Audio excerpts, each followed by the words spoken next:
What's up guys? Slightly different setting for today's video. I'm actually in Malta, you can probably tell by the intro.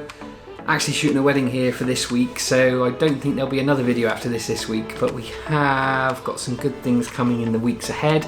Just wanted to share something that I shot this morning with the Mavic Air. I haven't used it for about 6 months since I got the Mavic 2 Pro. Being that this was a destination wedding, everything had to be as small as possible. Also, that entire intro was shot on this. I haven't had a chance to use it properly, but it's pretty cool. I'm very impressed with the footage I got out of it so far. 4K, 50 frames per second. It's pretty sweet. I'll be doing a review on this. I'll be touching base on 12 months with the Mavic Air. Loads of other things coming up, but for now, just enjoy this little 2-minute feature film, if you will, that I put together. I do also want to say quickly hello to all the new subscribers. I've had a big influx in the last few weeks, and that's quite exciting, and there's lots more to come from me and from the channel, so I hope you enjoy it.